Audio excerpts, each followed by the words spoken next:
welcome back to the Pearl Atelier. Today I'm very excited to share with you about this emerald green jadeite pendant which I got recently.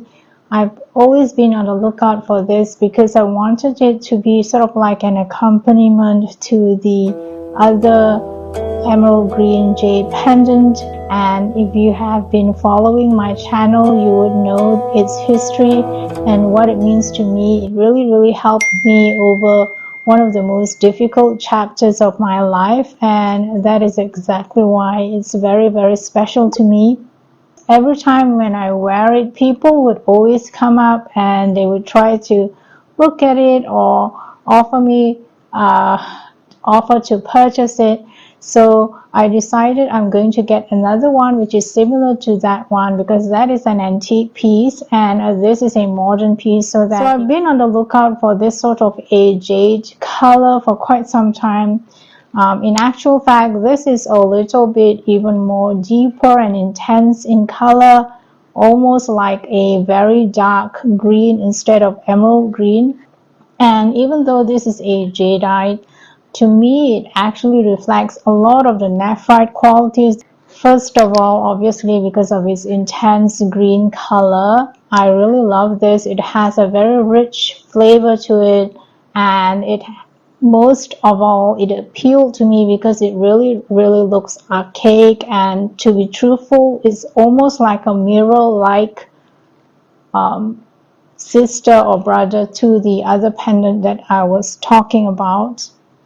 So that one is sort of in a very special shape. It's almost oval in shape, and this is sort of rectangular, oblong kind of a shape to it. And what surprised me most about this pendant is because the carvings on it are almost similar to the other jade pendant. So on the one side you have the ruby. In the past, I always thought the ruby was gold ingots, but it's actually a ruby. And on the other side of it, there's another different facet to it, which I think is very detailed and very generous of the master craftsman.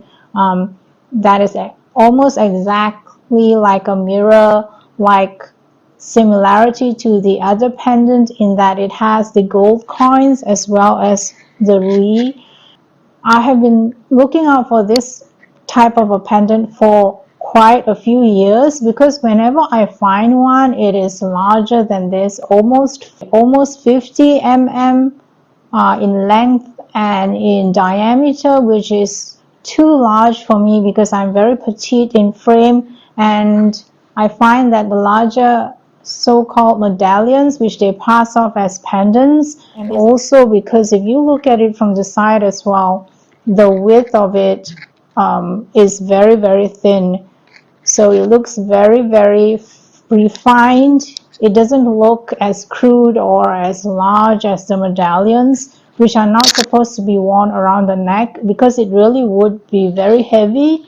Whereas if you've got a jade button at the side, that's how exactly where you should be wearing or hanging your medallion, or if it's from the waist as well.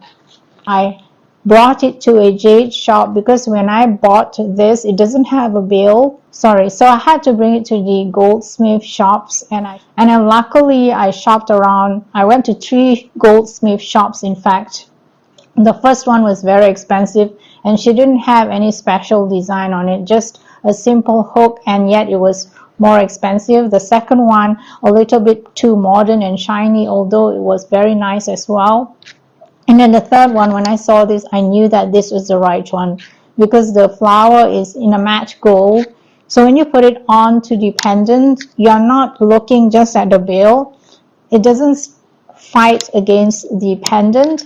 That's what exactly my mom always told me about fashion as well. You have to put on something that complements whatever that you're wearing and not fighting with whatever that you're wearing. Otherwise, people will only be attracted to that one point. So this bail is exactly right for this jade pendant because it is in a matte gold. This is in a 916 gold, so it is in the old style, old school sort of a design to it. And I have chosen this cheongsam, which is sort of like in a chartreuse color. This is one of my dad's favorite colors on my mom. So when I saw this cheongsam, I was immediately drawn to it. It has sort of like a satin finish to it, and it has some sort of a print on it of bamboos and fans and some flowers on it. So this is like a very old school type of a look to it, but it is in a very modern cut because you can see the sleeves are capped sleeves, and it's very unusual to find it in such a very subdued color because cheongsams tend to be very vivid in color. So I thought I chose this dress so that I can showcase this pendant beautifully so that it would stand out, and I've chosen to wear it with this almost similar sort of a chartreuse colored satin hairband.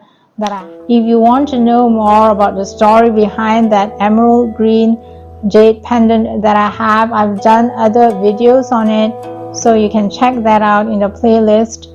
So thank you so much for watching, and I'll see you again in my next video. Goodbye.